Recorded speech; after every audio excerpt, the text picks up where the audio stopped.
So hello everyone, आज मैं आपके लिए एक्सप्लेन करूंगी बिग ब्रदर का एपिसोड नंबर 29। तो जैसा कि लास्ट एपिसोड में हमने देखा था कि होली मदर नोआ ने चांगशाओ को मिलने बुलाया। वो डीमन माउंटेन पर चांगशाओ ने जो तबाही मचाई थी उसके बारे में बात करना चाहती थी, मगर वहाँ जाने के बाद चांगशाओ को समझ आ गया कि होली मदर नोआ का मकसद कुछ और ही है। वो ब्लू स्टार प्लैनेट से आए हुए अपने किसी दोस्त की तलाश में थी और उसे शक था कि वो पर्सन खुद चांगशाओ है। अब आगे तो हम देखते कि चांगशाओ होली मदर नोआ को सजेशन दे रहा था कि उन्होंने अपने दोस्त को ढूंढने के लिए जेड एम्परर से मदद लेनी चाहिए। अगर वो ऐसा करेगी तो हेवंस के सभी गॉड्स उस बंदे की तलाश शुरू कर देंगे और फिर शायद वो बंदा जल्द ही मिल भी सकता है। जिस पर मदर नोआ कह रही थी ना, इसकी कोई जरूरत नहीं है, आज तुमने मुझे बहुत ज्यादा परेशान किया और इसकी सजा तो तुम्हें जरूर मिलेगी। ये सुनकर बेचारे चांगशाओ की हालत खराब हो गई। मदर नोआ कहती कि चांगशाओ, अगर तुम नहीं चाहते कि मैं तुम्हारे क्राइम्स के लिए तुम्हें पनिश करूँ तो तुम्हें मेरे लिए एक अधूरी चीज को पूरा करना होगा। वो चीज मेरे लिए बहुत ज्यादा इम्पोर्टेंट है। इधर चांगशाओ दिल में ही कह रहा था कि हाँ, मुझे पता ही था होली मदर जैसे ही मेरी पहचान कंफर्म कर लेगी वो मुझे जरूर से कोई ना कोई मिशन देगी। और तभी होली मदर नोआ चांगशाओ के सामने कई सारे कॉमिक बुक्स डाल देती है जिनमें कई सारे कार्टून लेगेसीज की इन्फॉर्मेशन थी और ये सारे कार्टून ब्लू स्टार प्लैनेट से बिलोंग करते थे। अब मदर नोआ उसके पास जाकर कह रही थी कि मेरे दोस्त ने बनाए थे, मगर इन सभी किताबों की कहानियाँ अधूरी है, इसलिए अब जल्दी से इसे पूरा करो। जिसके बाद मदर नोआ अपनी जगह पर जाके बैठ गई। वो अपने मुंह पर खीरे के स्लाइसेस रख के कोल्ड ड्रिंक पीते हुए चांगशाओ को बताती है कि जैसे ही तुम इन्हें कंप्लीट करोगे तुम यहाँ से जा सकते हो। अब चांगशाओ के लिए वहाँ पर टेबल कुर्सी सब लगाए गए। वो दिल में ही कह रहा था कि सीनियर लान ने मदर नोआ को ओटाकू से इंट्रोड्यूस करने की क्या ही जरूरत थी। अब मुझे यहाँ पर सारा ओटाकू कल्चर लिखना पड़ेगा। जिसके बाद हमें महान सेंट ज़ियान दिखाए जाते हैं जो काफी देर से चांगशाओ का ही इंतजार कर रहे थे। वो देखते कि चांगशाओ तो पूरी तरह से एग्जॉस्ट हो चुका है, इसलिए वो पूछते कि बताओ मदर नोआ के साथ तुम्हारी मीटिंग कैसी रही। जिस पर चांगशाओ रोते हुए बता रहा था कि कुछ मत पूछिए सीनियर, मेरे से ढेर सारी कॉमिक्स बुक लिखवाई गई। जिसके बाद वो और ज्यादा रोते हुए कह रहा था कि मदर नोआ बहुत ही खतरनाक है, मेरे को इतनी बड़ी पनिशमेंट कभी नहीं मिली थी। इधर मदर नोआ चांगशाओ ने लिखी हुई बुक को पढ़कर कहती है कि शायद मैं ही तुम्हारे पीछे पड़ी हूँ, तुम्हें तो मेरी कोई जरूरत ही नहीं, मुझे लगा था कि तुम ही चांगशाओ हो। साथ ही हम देखते कि मदर नोआ उस पर्सन के लिए रो भी रही थी। वहीं पर हम एक बंदे को देखते हैं जो होली मदर की बातें चुपके से सुनकर वहाँ से चला गया।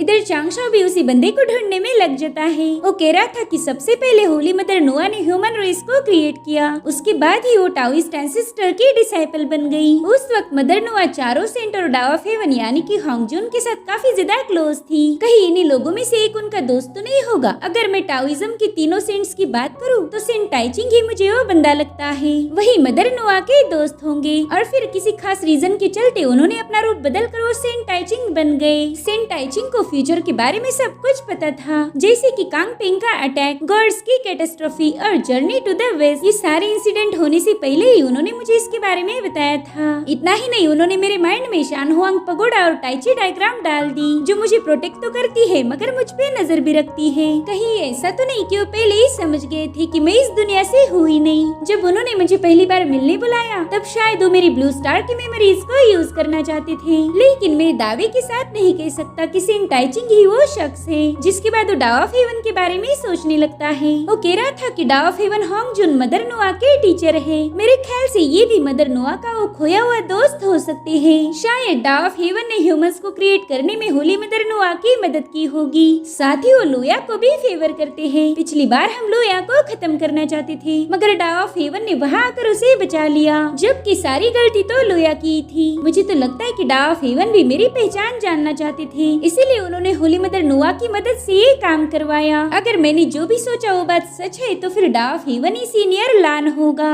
गाइस, चांगशाओ ने मदर नोआ के दोस्त को सीनियर लान ये नाम दिया है। साथ ही चांगशाओ को मदर नोआ की कही बात याद आती है। वो चांगशाओ से कह रही थी कि तुम बहुत स्पेशल हो, अब तुम एक गोल्डन इमॉर्टल बन चुके हो। इसका मतलब ये है कि डाओ ऑफ हेवन और सेंट टाइचिंग तुम्हारे प्लैनेट के बारे में ऑलरेडी जानते होंगे। इस सीनियर लान की तलाश में चांगशाओ का दिमाग तो पूरी तरह से काम करना बंद कर देता है। उसे समझ ही नहीं आ रहा था कि आखिर वो बंदा है कौन। अब हम लोया को देखते हैं जिसे मिलने के लिए डीजांग आ गया था। लोया उसे बताता है कि मदर नोआ ने मुझे हुक्म दिया कि इस बार मैं हेवनली कोर्ट के खिलाफ कोई एक्शन नहीं लूंगा। मदर नोआ चाहती है कि मैं पिछली सारी बातें भूल के मूव ऑन कर लूं। जिस पर डीजांग कहता है कि अगर आमने सामने अटैक नहीं कर सकते हो तो चुप कर वार करो ताकि तुम्हारी मदर मदर नुआ को इसकी भनक तक न लगे। हम अभी भी एक साथ मिलकर कुछ बड़ा प्लान कर सकते हैं। इधर चांगशो अपनी रिसर्च करके थक गया था, तभी उसे मुगांग का पैगाम मिलता है। वो कह रही थी कि जेड एम्परर तुमसे कुछ इम्पोर्टेंट बात करना चाहते हैं, तो जल्दी से हेवनली कोर्ट में पहुंच जाओ। तो चांगशो तुरंत ही हेवनली कोर्ट में पहुंच गया, जहाँ पर जेड एम्परर कह रही थी कि तुम्हें डीमन एसेंशन के अटैक की वजह से मदर नुआ ने मिलने बुलाया था।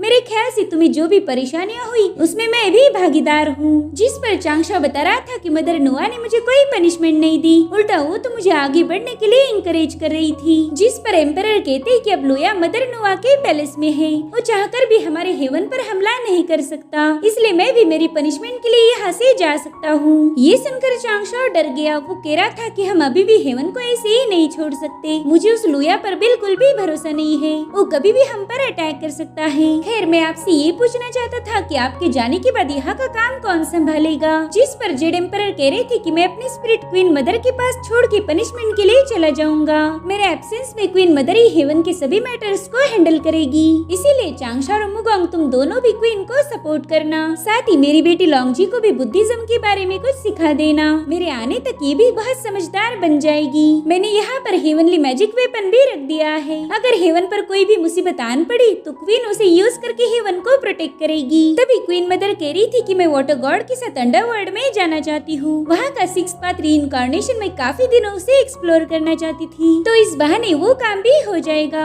इधर चांगशो को अभी भी हेवनली पैलेस की टेंशन हो रही थी। उसे पता था कि एम्परर यहाँ से जाने के बाद पैलेस पर अटैक हो सकता है, इसीलिए उसने पहले ही हार्ट साउंड शील्ड से पैलेस को कवर कर दिया, ताकि यहाँ हो रही बातें डीजांग का डॉग डीटिंग सुन न पाए। अब अगले दिन ये लोग अंडरवर्ल्ड की तरफ रवाना हो गए और ये सब वो मिस्टीरियस शख्स देख रहा था। इधर लुया और डीजांग की मीटिंग अभी भी चल रही थी। डीजांग बताता है कि मेरे जीफांग की सेजिस ने पहले ही फ्यूचर को देख लिया है। उनके मुताबिक जल्दी यहाँ पर कैटास्ट्रोफी होने वाली है।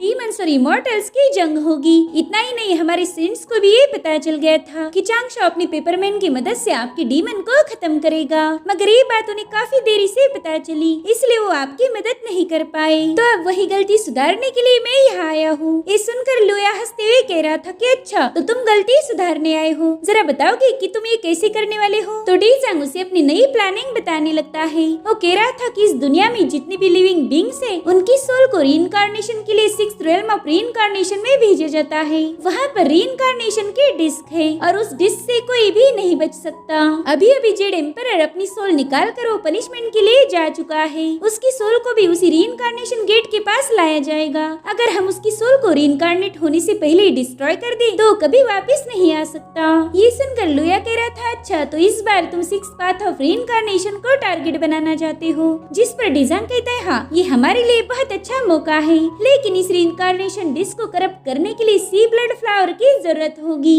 क्योंकि वही फ्लावर कार्मिक फायर को रिलीज करते हुए रीइंकार्नेशन में जाने वाली हर एक सोल को जला सकती है। मगर उसके लिए हमें कोई ऐसा वैसा लोटस फ्लावर नहीं चाहिए, बल्कि हमें 12वीं ग्रेड की कार्मिक फायर से बने हुए लोटस फ्लावर की जरूरत है। मेरे पास वो फ्लावर नहीं, बल्कि वो आपके पास है, इसलिए मैं चाहता हूँ कि आप उस फ्लावर को रीइंकार्नेशन डिस्क में डाल दें। ये सुनकर लुया कह रहा था कि मुझे एक बात समझ नहीं आती कि तुम मुझे इतना बेवकूफ कैसे समझते हो। हर बार तुम अपनी घटिया प्लानिंग में मुझे फंसा देती हो, ताकि वक्त आने पर तुम यहाँ से भाग जाओ और मेरा नुकसान हो जाए। मैं तुम्हारी प्लानिंग अच्छे से समझता हूँ। तुम विचेस का नामो निशान मिटाना चाहते हो, ताकि उनके मरने के बाद तुम्हारा जीफांग टाओइज्म उनकी सारी मेरिट को हासिल कर पाए। वाकई तुम जीफांग टाओइज्म के लोग बहुत ज्यादा चालाक हो। खैर, तुम्हें जो करना है वो करो, लेकिन अगर तुम चाहते हो कि मैं इसमें तुम्हारा साथ दूं, तो तुम्हें भी अपनी वफादारी साबित करनी होगी। मैं तुम्हें ब्लड लोटस तो दे दूंगा, मगर इस बार मेरे डीमन कोर्ट का एक भी सोल्जर तुम्हारे साथ नहीं जाएगा। जो करना है तुम अकेले करोगे, और अगर इस बार तुम्हारे लाल बाल वाले कुत्ते ने कोई भी गड़बड़ी की तो फिर मैं उसे काट के दूसरे कुत्तों को खिला दूंगा।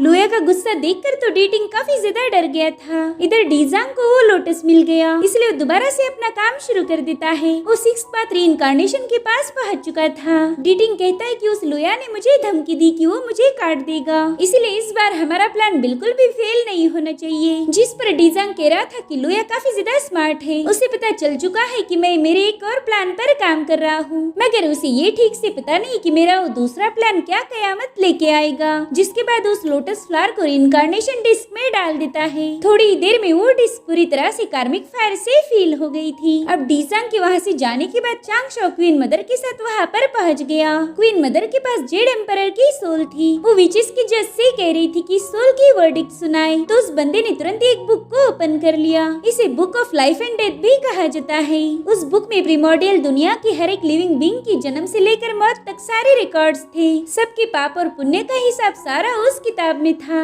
अब इसी बुक को पढ़ के वो जज बताता है कि सोल को डा ऑफ हेवन ने पनिश किया है। इस सोल को अब 6th पाथ ऑफ रीइंकार्नेशन में जाना होगा। वहाँ पर नाई ब्रिज है जिसे क्रॉस करने के लिए वोंग्यू वाटर ड्रिंक करना होगा। चलिए मैं आपको उस ब्रिज के पास ले जाता हूँ। तभी लोंगजी कह रही थी कि मुझे इस डिस्क के बारे में और जानना है, इसलिए वो बंदा 6th पाथ ऑफ रीइंकार्नेशन के बारे में बताने लगता है। दरअसल पांगू ने हेवन और अर्थ की क्योस को स्प्लिट करके यिन यांग को सेपरेट कर दिया और फिर पांगू की डेथ के बाद उनकी बॉडी से 12 एंसेस्ट्रल विचेस का जन्म हुआ और उन्हीं 12 विचेस में से एक एम्प्रेस बन गई। उस एम्प्रेस ने खुद को एक डिस्क में बदल दिया ताकि वो पांगू की इच्छा को पूरा कर पाए। तभी से लेकर आज तक ये डिस्क सभी मरे हुए लोगों की सोल को इकट्ठा करके उन्हें रीइंकार्नेट करती आई है। ये सुनकर चांगशाओ कह रहा था कि आपकी एम्प्रेस तो काफी ज्यादा कंपैशनेट है, जो कि इतने सारे सोल्स को नया जीवन देती आई। इधर क्वीन मदर ने जेड एम्परर की सोल को रिलीज कर दिया और तभी 6th पाथ ऑफ रीइंकार्नेशन उसे अपने अंदर पुल करने की कोशिश करती है,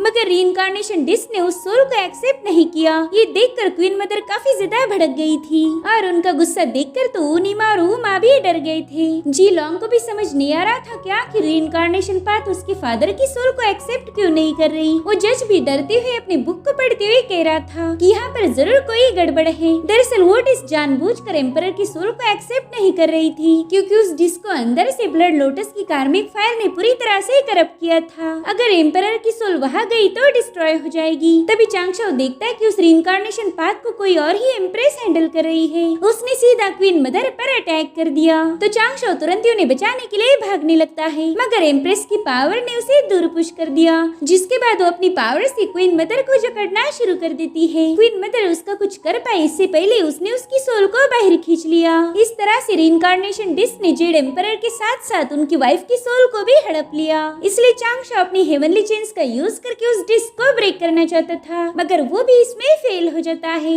इधर क्वीन मदर बेहोश हो गई थी, जो देखकर लोंगजी काफी ज्यादा डर जाती है। वो चांगशाओ से मदद मांग रही थी। इधर उनिमा समझ गया था कि विचेस ने सीधे हेवंस के साथ जंग का ऐलान कर दिया है, तो वो लोग अपने एंसेस्टर से रिक्वेस्ट करते हैं कि प्लीज ऐसा ना करें। हेवंस ने हमारी बहुत मदद की है, अगर हमने उनके एम्परर को कुछ कर दिया तो वो लोग हमारे क्लैन को तबाह कर देंगे। चांगशाओ समझ गया था कि ये लोग उनकी एम्प्रेस से रिक्वेस्ट कर रहे हैं, इसलिए वो लोंगजी को वहाँ से जाने के लिए बता देता है, क्योंकि अब यहाँ पर बात बिगड़ने वाली थी। लोंगजी के जाने के बाद वो कह रहा था कि तुम लोग ये ठीक नहीं कर रहे हो। 6th पाथ की ये हरकत तुम लोगों को हेवन का दुश्मन बना देगी। जिस पर वो जज चांगशाओ को बताता है कि हमने जानबूझकर ये नहीं किया। हमारी एम्प्रेस हाउटू बहुत ज्यादा रहमदिल है, वो कभी किसी के साथ गलत नहीं करती। जरूर से यहाँ पर कोई गड़बड़ी हुई है। और तभी वहाँ पर रेड स्मोक फैलने लगता है, जिससे उन विचेस क्लैन के लोग कम्प्लीटली किसी और के कंट्रोल में चले गए। वो चांगशाओ से कह रही थी कि हम तुम्हें खत्म करके अगले जन्म में कुत्ता बना सकते हैं। उनिमा कह रहा था ना, इसे कुत्ता नहीं बल्कि बकरा या मुर्गा बनाएंगे, ताकि बाद में हम इसे मस्त रोस्ट करके खा सकते हैं।